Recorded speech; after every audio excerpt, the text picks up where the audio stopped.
It seems as though the paintings here are presenting a minimal performance of painting and its attendant business of showing. A body producing rectangles and showing them to an audience. They have a lean, stripped down quality, like something from Beckett's theater. Let's have a look at the stage directions. We have here nothingness and pure difference. Clearly, nobody is the monochrome in this particular schema. The monochrome appears as a universal form because it addresses no one. In presenting nothing, it can represent us all. I cannot abide by this idea of the monochrome creating an empty space in the pile of trash that the rest of us inhabit. No.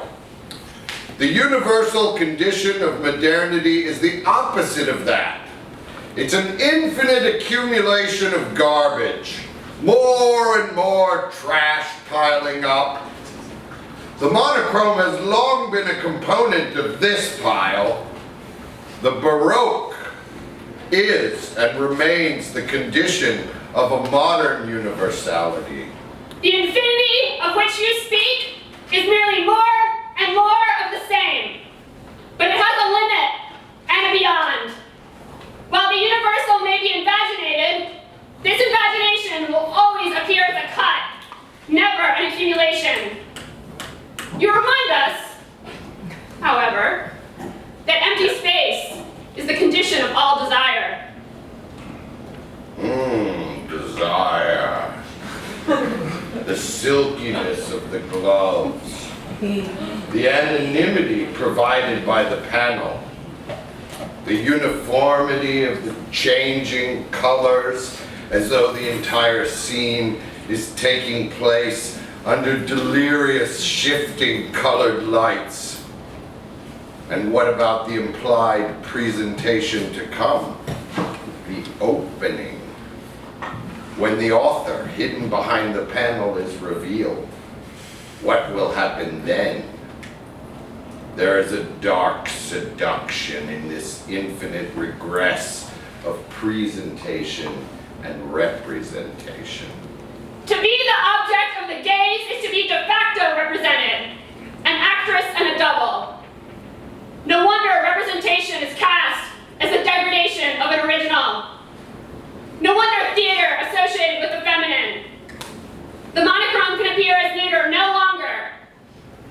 The feminized monochrome is represented, doubled. In the space between the first and second Sex is the body. But do not assume the author has appeared, or that she has anything to reveal. Now that the artist has presented the rectangle, she can use it to represent bodies that are not her own. I have no idea what you're talking about. This is a lot of gobbledygook. Let's just look at the press release. Does someone appear?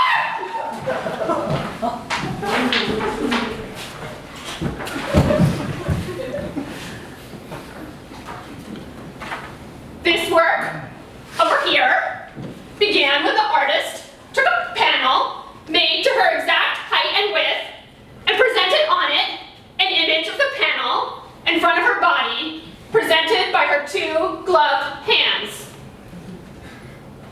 Through the intervention of the body, the rectangle, the quintessential frame of painting, was reduplicated to make an image, creating a structure in which the performative presentation of the rectangle and its representation in paint are simultaneous. In this work over here, she performed the operation in reverse and let the rectangle present the body. These paintings began with a pose.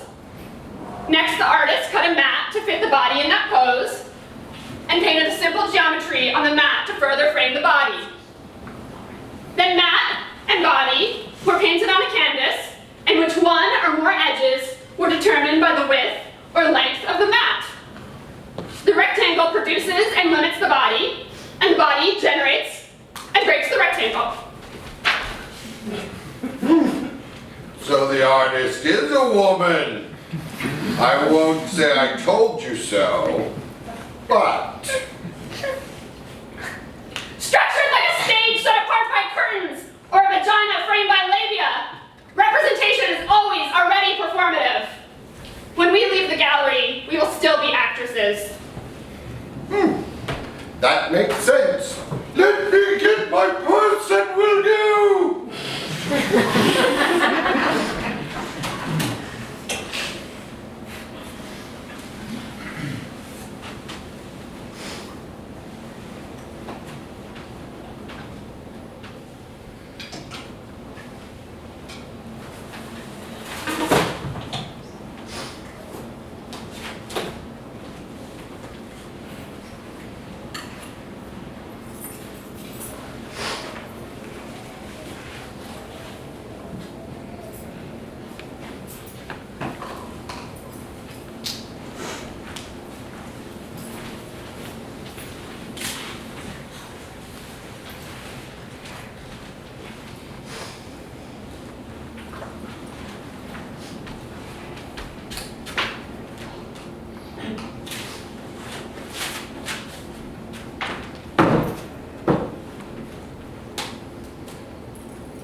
This nobody.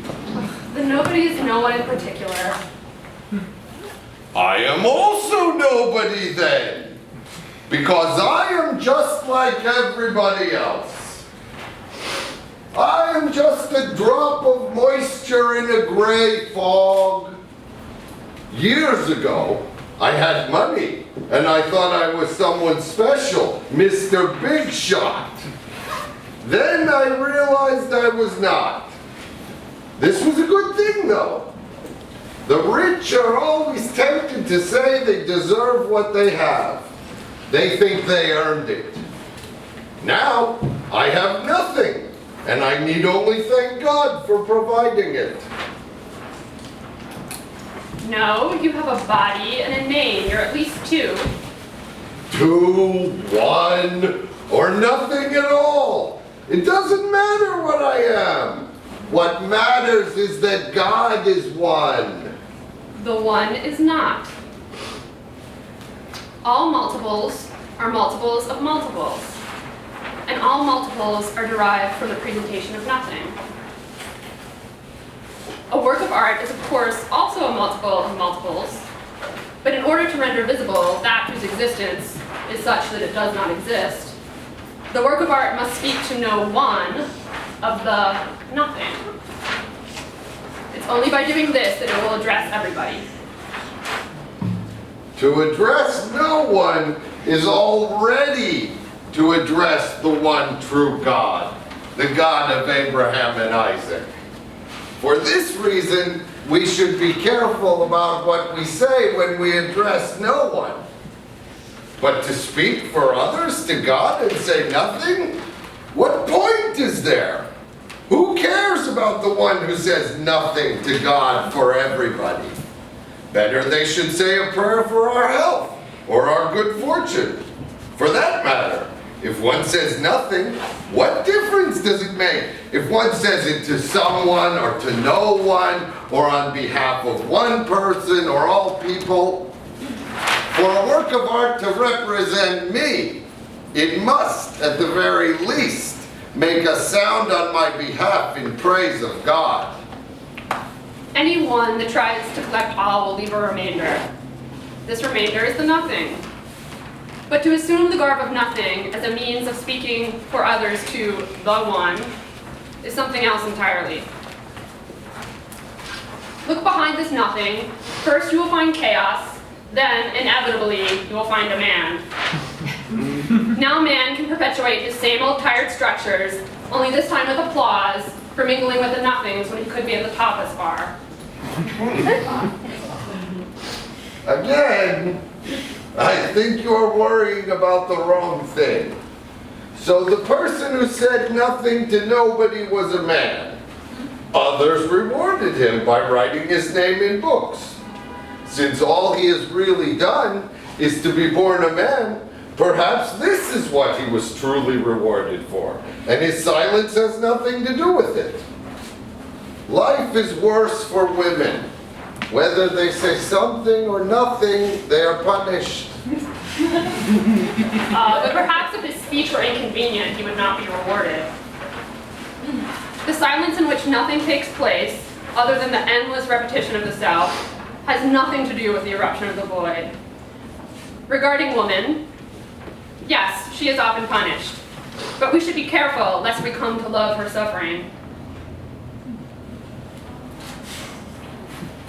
It is good that a woman should be an artist and make beautiful pictures which praise God's creation. Perhaps other women will see it and be inspired that they do not have to be silent out of fear. This work acknowledges that the object can have agency over the maker, and in fact that we are made by what we move through and hold, while simultaneously picturing the body as a form that exceeds the structures that produce it, including gender. No, this is not right. God made all. Whatever we made or will make is also of God's making, derived from God's creation. We are not subjects of the world of objects, but subjects of God. Only in this way are we special. Only through grace do we exceed structures. Grace fills empty spaces, but it can only enter when there's a void to receive it. And yet it is not true that it is grace that makes the void. The imagination is continually at work, filling up all the fissures through which grace might pass. We become a subject only when we pry them open.